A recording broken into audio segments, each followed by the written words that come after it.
সম্মানিত দর্শক শ্রোতা সকলকে ধন্যবাদ। আমরা আজকে আলোচনা করবো কালিমা নিয়ে, আরবি ব্যাকরণের আজ-জুন-নুহাতের অনুযায়ী কালিমা দুই প্রকার, মুফরাদ, মুরাক্কাব। মুফরাদের আলোচনা করবো। মুফরাদের মধ্যে মুফরাদ হলো তিন প্রকার: ইসিম, ফেইল, হরফ। ইসিমের আলোচনা করবো আমরা আজকে। ইসিম বলা হয় যে কালিমা নিজে নিজের অর্থ প্রকাশ করতে পারে এবং তিন খালের কোনো খালের সাথে সম্পর্ক রাখে না, তাকে ইসিম বলে। যেমন কালামুন, আলামাতুল ইসিম, ইসিমের আলামত। ইসিমের আলামত 10টা আজ-জুন-নুহাত অনুযায়ী। আমরা এখানে লিখছি, প্রথমত কালিমার প্রথমে আলিফ লাম যুক্ত হবে, অর্থাৎ যে শব্দের প্রথমে আলিফ লাম থাকবে এই সমস্ত শব্দ ইসিম। যেমন আলহামদু, আর রহমান, আর রাহিম, আলিফ লাম যুক্ত যত শব্দ থাকবে সবটা হইলো ইসিম। 2 নম্বর হলো কালিমাটি এর প্রথমে হরফে জার যুক্ত হয়, যেমন বিসমিল্লাহ, ইসমুল শব্দটি পূর্বে বা এসেছে হরফে জার, এই জন্য ইসমুল শব্দটি ইসিম। 3 নম্বর হলো ইসিমের আলামত কালিমার শেষে তানবিন হওয়া, যেমন কালামুন, দুই ফেস হয়েছে, দুই জবর দুই, যে দুই ফেসকে তানবিন বলে, এই জন্য এই কালাম শব্দটা তানবিন হয়েছে, এই জন্য এই শব্দটা ইসিম।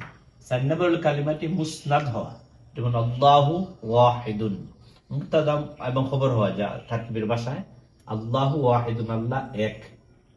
আল্লাহ হলো মুসনাদ ইলাই, ওয়াহিদুন হলো মুসনাদ।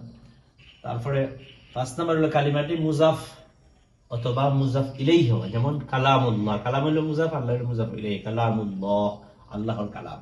6 নম্বর কালিমাটি তাসগীর হওয়া।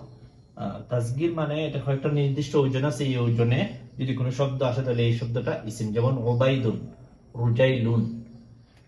7 নম্বর কালিমাটি ইসমে মানসুব হওয়া, যেমন বাগদাদ একটা শহরের নাম, এর সাথে যদি একটা ইয়া নিসবতি লাগাই তখন তো কার্ড হবে, এটা হবে ইসমে মানসুব, যেমন বাগদাদ থেকে বাগদাদিউন। এই যদি বাংলাদেশ লাগায় যেমন বাংলাদেশিউন।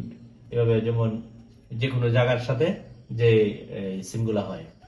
8 নাম্বার শব্দটি মুফরাদ মুসনা, মানে এক বচন অথবা দ্বিবচন হয়, যেমন রাজুলুন, রাজুলান।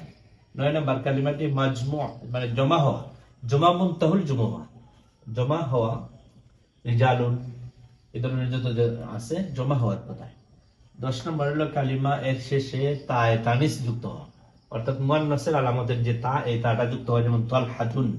এইভাবে এই 10টি আলামতটা যে শব্দের মধ্যে আমরা পাইমু, এই শব্দটাকে আমরা বলতে পারবো ইসিম। আশা করি আপনারা বুঝতে পারছেন ইসিম সম্পর্কে আলোচনা করেছি। ইনশাআল্লাহ পরবর্তীতে আমরা ফেইলের আলোচনা করব, ধারাবাহিকভাবে আজ-জুন-নুহাতের আলোচনা করব। সকলকে ধন্যবাদ। আসসালামু আলাইকুম।